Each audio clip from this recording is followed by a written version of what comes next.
and we're going to get started with some intellectual heft this morning. Climate change is one of the breakout sessions we had, and it was packed. And who better to talk about climate change than someone who has $1 billion at their disposal to make an impact? Well, I shouldn't say an impact because Dr. Sani was not about that kind of impact, but change, let's say, climate change.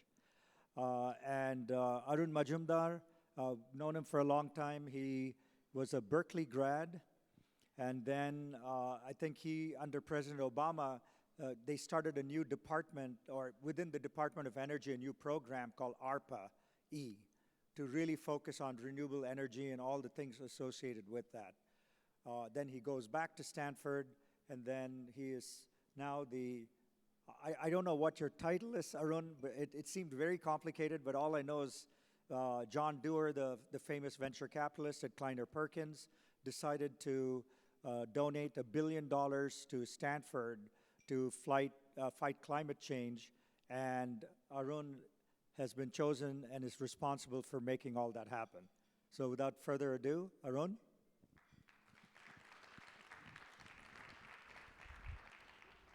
Thank you. Thank you so much. Yes. Thank you very much, and good morning to all of you. And thank you, MR, for your leadership. It's so good to see the Indian flag and the American flag right next to each other. So that's, let's celebrate. Let's celebrate the two largest democracies coming together. You talked about intellectual heft. Little did you realize you actually get physical heft as well. So. But great to be here. I missed the party yesterday. I'll also want to introduce my wife, Aruna, who is there. I have to say this to people, and you all will, of course, understand that, I had to change my name to Arun to match up with Aruna. Well, let me sort of offer some slides, and then I would rather focus on a Q&A. Because this is a topic that has so many dimensions, and the younger generation is so interested and keen and intensely involved in this that I think this deserves, for the next generation, some discussion. So, climate and sustainability, defining issue of the 21st century. Let me start with the horror movie. Okay, I want you to brace yourself for the horror movie. And then I'll talk about perhaps the good news. And because this is not something that we should sugarcoat, this is reality, and I want to give you the reality. And I'll use an analogy out here of the tsunami. The first tsunami I'm going to talk about is the human tsunami. This is the world population over the years, for the last million years.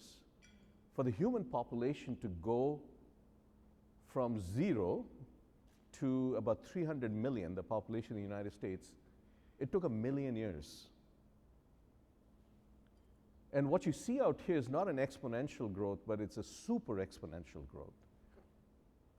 And it now takes 13 years to go to add another 1 billion people, okay? That's where we are. And this is, I call, the human tsunami, because the Earth, our Mother Earth, has never seen this before. This kind of a population explosion. And now, over the next 50, or by the end of the century, the prediction is that we're going to have 11 billion people, plus minus. The uncertainty is 1 billion, okay? And most of the population growth is going to be in Africa, because the fertility rate of women have not yet come down. In India, it's about 2.1 or so. The population is stabilizing. But Africa, the population, and some parts of South Asia, the population is going to grow. It's not in North America or Europe. So this is a global South. We have to feed them. They deserve a quality of life that we all cherish, right? So that's the human population side, the human tsunami. There are a few other tsunamis that are associated with it, and partly by human design and some mistakes. The second one I call the human consumption tsunami. And that is, I'm plotting out there the total GDP, global GDP, and that's the inner curve, or that's the outer curve, sorry. And the inner curve is the global GDP is inside and the outside is global per capita GDP. Regardless which way you take it, it is super exponential growth. And we associate GDP with human prosperity and human welfare. Wrong idea. Because the person who developed the concept of GDP is an economist by the name of Simon Kuznets, who was at MIT. And during the Great Depression, Congress asked him, come up with a metric that we can look at our progress. And he came up with the concept of GDP, but he warned, don't associate GDP with human welfare. It is just a monetary aspect. It doesn't account for education. It doesn't account for access to health and other aspects of human welfare. But yet, this is where we have made some mistakes. We are now, if you use that as the metric of success, guess what you're going to get? You'll get human consumption, and people talk about GDP as a production, but you're producing because someone is consuming.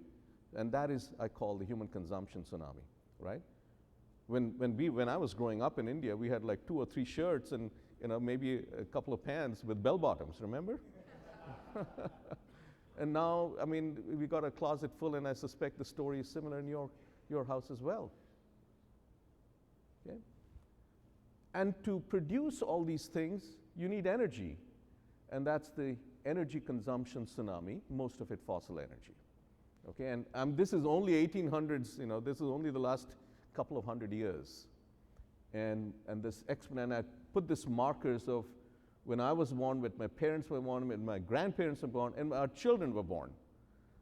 Within 4 generations, we have just completely changed the way we produce things and the amount of energy, and almost all of it is fossil energy. 80% of the world runs on fossil energy. And there's no question that we have a carbon dioxide tsunami, right? And that has gone up to a point. The 2 things very important to note. One is that we have not seen this level of CO2 in the atmosphere for several million years, number one. And in the history of the Earth, we have never seen this kind of rate of increase of CO2. And I say rate because the Earth has its own time constant to adjust to things. It cannot adjust this fast a rise of CO2. And these are not independent, they're all related to each other. So it's very complex. You can do the same thing now with plastic tsunami. You can still do the same thing as textile tsunami and many others. Now you see the complexity. The water consumption tsunami, right? The biodiversity tsunami. You can just keep at it. And this is the problem we have. So this is the horror movie I wanted to brace. And this has consequences. So, early in the morning, there's a quiz for you. Sorry, I'm a professor, so I have to give quizzes. No grading. 1 degree Celsius is the global average temperature rise since the beginning of the Industrial Revolution. It's about 1.3, but let's just call it 1. And the Paris Agreement is 2 degrees Celsius, right? We want to keep it below 2. Actually 1.5, but 1.5 is kind of baked in, so let's forgive ourselves a little bit and give it 2. And this may seem nothing, but I'll show you, it is not the average that matters, it is the extreme. Like, we can put our head in the freezer and our feet in the heater, and we can say our average is fine, but we'll die, right? I mean, so it's not the average, but it's the extreme. I'm going to put you some more numbers, and I want you to guess what they mean. The next number is 800. Don't worry, this is not 800 degrees Celsius. This is not Venus. If you are to keep the global average temperature rise below 2 degrees, this is the amount of CO2 budget that the world has left with. This is 800 billion tons or trillion kilograms of CO2 that we can emit. Seems like a large number. I'll tell you how big that is. The next number is 40. What is that? 40 gigatons of CO2 per year. It's actually increasing now. That is the rate of emissions that the world produces per year. Okay? So even though 800 gigatons of CO2 seems like a large number, that's the rate of emissions. The next number is obvious, is 20 years. That's what we have really left to keep below 2 degrees, and 20 years is the next 2 decades. Next 2 decades, if you look back, I mean, our year started, 9/11 was 20 years ago, right? That's how much time we have left to address this problem seriously. And why do I say, I'll come back to the averages. It is not the averages, and let me show you the data observed by NASA, produced by NASA. This is, if you go on top of there, these are the summers. And some of the summers are hotter, some of the cooler, but over time, 1970s, 1980s, some of you will remember, this is what is going on, okay? And so let me repeat this movie again. 1950s, 60s we were born, I was born in the 60s, and now this is going this way, and you can see there's only one direction it's going. It ain't going the other way. And so now the probability of those 2 sigma, 3 sigma events are happening at a much, much higher rate. The once in a century event is happening once in 30 years or once in 20 years. It'll happen within our lifetime. Those historic, the biblical flooding that happened in Pakistan, for example, because of the melting glaciers and torrential rain coming together, 550 or 600 people, children died, right? And so the extreme event is where all these drought, wildfire, and extreme heat and all of these are happening. And this is going to happen more often. In fact, right now we are part of one of our projects we have with Google is to put a global map of where things are happening in real time. Just like you had the Johns Hopkins website for COVID, you could go to the Johns Hopkins to find out what's going on. We are doing that right now. We're building that, hopefully release it sometime in early next year, of all the events that are going on, this massive wildfires that Australia faced. We had a heat wave out here. Heat wave out here we think is bad. Nothing compared to the heat wave that happened in India, where the wet bulb temperature touched 35 degrees Celsius. What does that mean? Wet bulb temperature is a combination of temperature and humidity. When the wet bulb temperature exceeds 35 degrees, reaches 35, humans do not survive because we can't sweat it out. Okay? Humans do not survive. If you have not read the book called The Ministry for the Future, how many of you have heard of the book Ministry for the Future? I would urge you to read the book. It's fiction, but it's too close to home because the book starts with an event of the wet bulb temperature exceeding 35 degrees Celsius in Uttar Pradesh. 20 million people died. Okay? And we call about 35 as a threshold. 30 to 35 vulnerable populations will be affected. Children, elderly people, etc. 25 to 30 is also pretty bad. This is the world we're entering. Sorry to not sugarcoat this, but that's the reality. Okay? Okay, what do we do about it? We talked about gigatons, okay? Let me tell you, do a quick math. If you add up the total weight of all 8 billion human beings on Earth, how many gigatons is that? Because we're talking about 800 gigatons, 40 gigatons per year. Add up the weight of all human, some of you may be using a calculator right now, but let me give you the answer. It's half a gigaton, okay? Half a gigaton is the weight of all human beings on Earth, and we have to address 40 gigatons per year. Okay? That's the challenge. This is not an incremental thing that you do in your lab and a little startup here and there. No, this is about scale. Whatever 10 billion people consume will produce a gigaton scale impact. I'm proposing a theorem out here. Whatever 10 billion people, electricity, heating, cooling, transportation, food, textile, water, steel, cement, information, data. Okay, the rate of increase of the power consumption and energy consumption in data centers is super exponential right now. Okay, so that's the problem that we have. Now, people have realized that this is a challenge, and so just to give you, I'm just talking about the energy CO2, but just to give you an idea, these are not, so the last time the Earth experienced a comparable concentration of CO2 was 3 to 5 million years ago, when the temperature was 2 to 3 degrees Celsius warmer, and the sea level was 10 to 20 meters higher than now. And there's evidence, Earth evidence of this in the past. And I talked about energy and CO2, but frankly, this is about water. This is about food and agriculture. We have to feed those people. We need higher increased productivity in food without messing up the atmosphere. If you eat a lot of beef or red meat, this is really bad, because for every kilogram of beef, it's like driving your car for 100 miles. Okay? That's the equivalent of CO2. Biodiversity, ecology, global health, all of them. The disease vectors are moving north, they're changing because of the temperature and the conditions. So this is what we call sustainability. It's not just climate, but climate affects all of them. So people have realized that this is a challenge. So in COP26, national governments all got together, and this has been going on for COP21.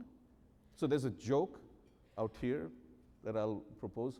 How many COPs does it take to arrest climate change? More than 26. That's what it is. So, all the major nations, China has a net zero emissions economy 2060, United States 20. These are all the top of the major polluters. United States and India's got 2070 and everything. Governments have realized this is a problem. They made a commitment.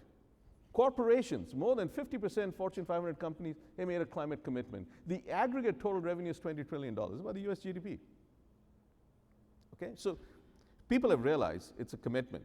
This is like, for those of you who are married, this is like marriage. You made a commitment. The details have not been worked out.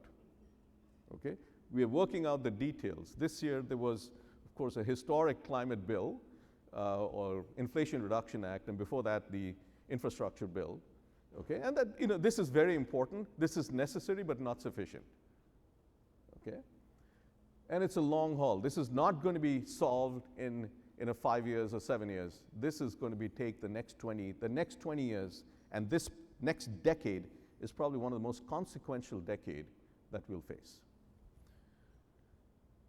Just so you know, the consumers, this is younger generation, Gen X, Millennials, and Gen Zs. This is existential for them. Some of us may be gone after the next 20 years. It's their problem, and we have to solve it for them.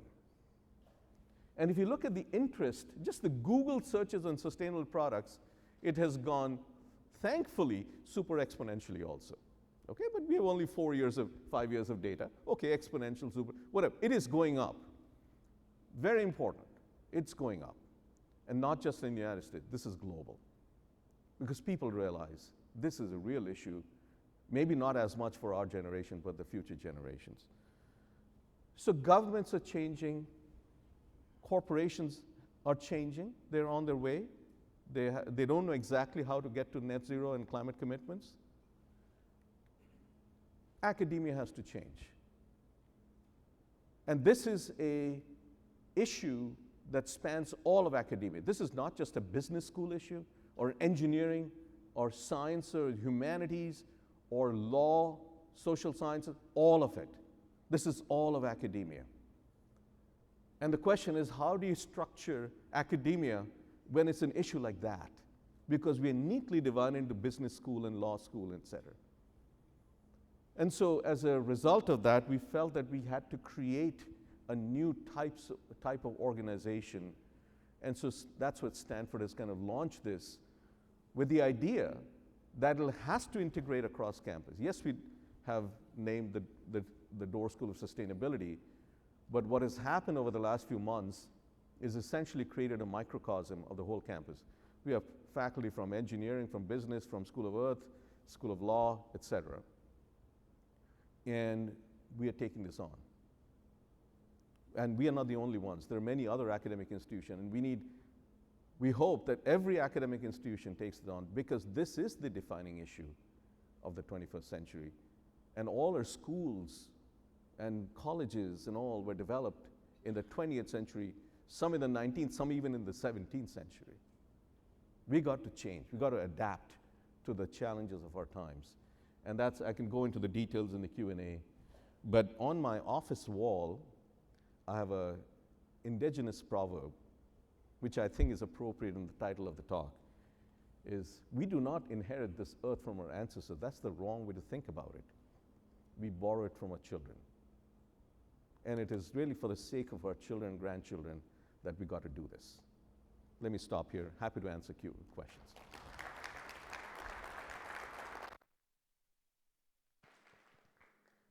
Avanish.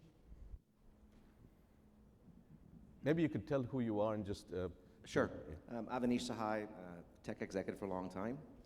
And thank you for scaring the bejesus out of us. But you mentioned academia has to change. How about politicians? We're stuck in a country where the political divide sees this as two very different issues. How do we influence that change? That's a great question. I mean, I'm not a politician. Maybe, I don't know if you asked Ro Khanna about this yesterday. I missed his talk. Yes, it is a political issue as well. At the end of the day, it's all about the people. If people understand what's going on, then politicians will have to represent their people. Now, are we in a representative democracy? Partly. There's corporate interest democracy as well, you know. And so but corporations are realizing that this is bad for business, right? And so they have to pivot. Now, some of the commitments that were made without really realizing what they're making, what the commitment really is and what they need to do. Now they realize some of the more progressive corporations are looking at this as a business opportunity and reimagining the business because the fundamentals are just changing, right? And so I think that's happening if people start understanding. And you know, we had a very famous elderly statesman at Stanford by the name of Schultz, and some of you may remember. And he had a nice way of saying this, that at some point people will be mugged by reality. And what I showed of the extreme events, I wrote an op-ed in New York Times right after the Texas freeze in February 21. And the opening line is that we are playing Russian roulette with climate change. It's not a question of if, but when such an event is going to come to your neighborhood. So this is the reality that we're facing. And what we need to do is one, there's a vacuum. It could be filled by many voices. One voice is that here to explain what's going on. The other voice can be filled with garbage. And I think it's very important for people who follow this to actually explain to the public, this is what's going on. And thereby, get the people involved. And hopefully then the politicians will follow. Hi. Thank you very much, Dr. Majumdar. It was fantastic. And if you just say your name. Yes, Akhtar Bacha. It's working, right? Yeah, Akhtar Bacha from University of Washington. And thank you very much for this amazing presentation. And clearly, one of the things that you have highlighted is consumption and consumption patterns. And, Bill Gates, who was at your center a couple of weeks ago and, was out talking about how it's not going to be possible to tell African nations to stop consuming and other nations to stop consuming. So how are we dealing with this disparity? Because on one side, market forces and consumption have actually led us to this situation, but now we were banking on innovation to actually solve it, and I'm not necessarily sure that in 20 years we can actually do that. So how are you thinking about it? You know, I don't have a good answer for you, to be honest. We have to think about a circular economy. We have to think about what we produce and recycling and reusing. The good news is that the industry has shown, for example, in aluminum, 75% of the aluminum that we use in our cans are actually recycled. We use only 25% of the natural resources. That is not true for textiles, for example, right? That is not true for other things. And so, we have to be more resource efficient. I mean, if I could use less clothes, I would do it. I've told my family, don't give me a shirt or t-shirt or pant in my birthday. Please don't do that. I would rather put that money in some charity or something, right? Let's not consume more. But that's just me, and that's the habit. But me doing something may not change. This has to be at scale, right? And so the understanding of the implications of consumption have to be there. I would love to see the recycle part elevated, and there's a lot of in the fashion industry, frankly, this is going on. I don't quite follow that, frankly, but this is about goods in general: recycle, reuse, repurpose, et cetera, right? And so I think that's one way to do it, but I don't know the business model to make money by consuming less. I just don't know. And if there is some innovation on that one, that will go a long, long way. I can tell you that. Hi. It's your generation. Hi, I'm Priyanka Pandey. Thank you so much for your presentation. I think you highlighted a lot of important points about sustainability and consumption. I just wanted to get your thoughts on soil and how that was being, as you said, academia has to change as well, and how that's something that we have to make people more aware about. And I just wanted to get your thoughts on that, because I think more and more people are starting to realize that soil is an ecosystem, and the loss of organic content is what turns soil into sand, and that's something that we really need to work on. So I just wanted to get your thoughts on that. Priyanka, right? Yes. What a terrific question. What a terrific question. We have decarbonized the soil. A lot of the CO2 that is from the atmosphere came from our soil because the organic matter got degraded and became CO2. We need to recarbonize the soil. What I did not show, and I didn't want to get into too much data and all of that, is that we need negative emissions. If you want to keep it below 2 degrees, we need to remove CO2 from the atmosphere at the rate of roughly 10 gigatons of CO2 per year. Okay, so that's kind of all the IPCC models and everything have shown. We got to have negative emissions. We got to remove the CO2, because once you put the CO2 out there, it stays there for several hundred years. It doesn't. So the atmosphere is like a big capacitor. So how do you remove CO2 from the atmosphere? Well, one way to do that, we grow crops every year. Only less than 10% of the crop is actual food. The rest of it, the crop residue, what do we do today? We burn them in many parts of the world, including in Punjab and all. We burn the crop residues, and many other, it's given as fodder to livestock, which is eaten, and then it goes out again, right? But if you ask the question, how much CO2 have we absorbed from the atmosphere annually in the crop residue? Guess what the number is? Roughly 10 gigatons of CO2 per year. What I would love to see innovations, and this is going on as we speak, and a business model, if you can scale it, to invest in our farmers, to take that the crop residue, make it a biochar so that no degradation can happen by organisms to produce methane, otherwise methane could be produced, and put it in the soil. Okay, and recarbonize the soil. at the rate of 10 gigatons. So you're solving two problems then. The co-benefits are immense. You're taking CO2 from the atmosphere and you're making the soil better for our farmers. We have a question here. Sorry, Vaibhav Parikh here from Nishit Desai Associates. I'm a lawyer, Indian lawyer, helping US company to business in India. We have been focusing quite on climate tech as our area. And one of the things which I thought, right, what you said is so important that it's something which one has to look at it as, we have to reduce.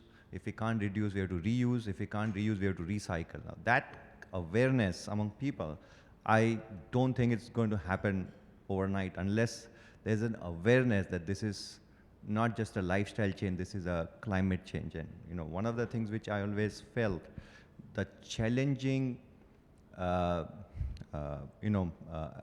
effort in front of government, in front of academia, in front of industry, is not just to do what they are doing, but also create the awareness among individual people of how important this is for their sustainability and their survival. I don't think at this point of time that awareness and that seriousness has actually come in to it individual people, and where some of us who are convinced that yes, it's a survival situation, we don't even know what we should do, or we feel sometimes helpless of what we can do, because what we can do would not move a needle so much. So the question, and some of us actually wait for technologies like this coming and solving the problem for us.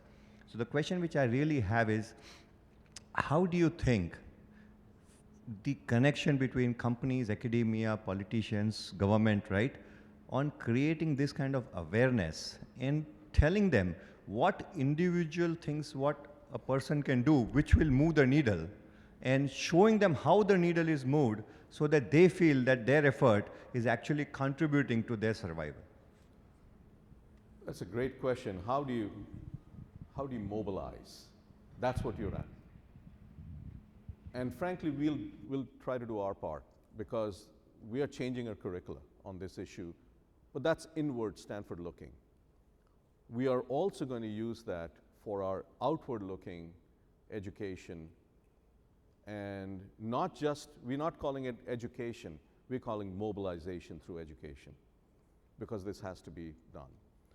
And I have now under me an associate dean that I have placed for international partnerships, because this cannot be done by Stanford alone. There's no way. We are a small institution in the big scheme of things. We need to partner with academic institutions worldwide to get the education material that we understand from our science, from what we know today, and just put it out there, right? You didn't bring this up, but it's a very important point that we cannot pin the climate change and sustainability issues on the global south. Most of the CO2 that is out in the atmosphere is from US, Europe, Japan, and the developed world. It's our problem. The people in the global south are trying to feed themselves. So they cannot be responsible. If they want economic growth, yes, we have to give them economic growth as part of an international environmental justice, but with the idea that if they can leapfrog to a new technology, that is better for them, I would rather see that happen.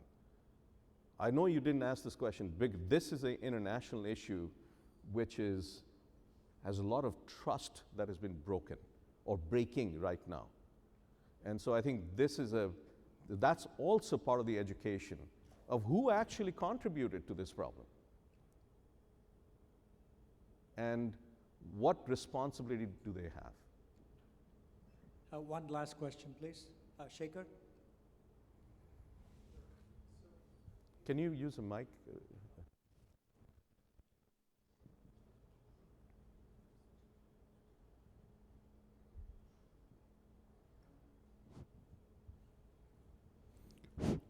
There it is. Good morning. That was scary, quick, honest, And I think the question about how it gets to more people and gets translated is a pretty critical one.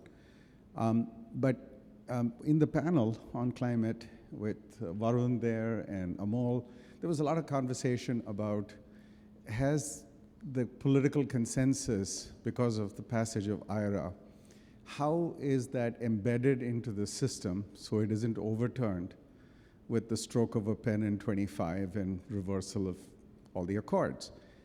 And one of the answers given, which I thought was quite brilliant, but obviously very hard to execute, is how do you create a consensus in the oil and gas industry, who is at this point fighting for its survival? And this used to be, at one point, with Standard Oil, the largest public caps in the entire world. Not that Exxon and BP are small today, or Chevron, but they are no longer the dominant market forces in terms of the overall markets. But how do you co-opt them? How do you create a bridge? So it tries to facilitate two things. One is you've got to get coal miners to renewables, theoretically. And second, you have to get the companies to start figuring out they can make money doing this. We did it with the car industry to an extent, right? And it was regulation, taxes, incentives, clubs, stakes. So have you thought about that? Because at the end of the day, if we don't solve that, I'm sorry, we can do all the public education we want, but people have made up their minds how they're going to vote already. Great question. I have to deal with it almost on a daily or weekly basis. And there are protests going on in Stanford against fossil fuel companies, and frankly, some of it rightly so. So this is a tricky problem. I'll give you a few points out here. One is that the fossil fuel companies in the past have not they have not done themselves any favors to build trust with the public. Not all of them. You cannot paint the whole industry with one brush, but some of them did not act in a way that builds or restores trust with the community. Very important. Trust, at the end of the day, public acceptance of something that you're selling or the way you're behaving is very important. At the end of the day, it's not just your shareholder. The whole public is your shareholder if you are if you're selling to the public. So that's number one. Number two, and I've said this in a New York Times interview, is that those who, as you pointed out, those who don't pivot will not survive. You've seen with the coal industry, by the way, in the United States, the coal museum in Kentucky has solar panels on its roof. Okay? So I think the message is there that they have to pivot. Otherwise, they're not going to survive. And the same thing is true in the oil and gas industry. The challenge is that how fast are they moving? Okay? They have know-how. If you want to do geothermal, guess who has the know-how of subsurface geothermal? They do. If you want to do offshore wind and you build offshore structures in the deep water, not in the shallow. Shallow is easy. But the deep water, who has the know-how? So they have know-how, and some of them are trying to pivot. The question is how fast, right? They have to run their business. After all, they have shareholders and they have to still pivot. And this is the tricky thing. I mean, I hate to be on a board of an oil company right now.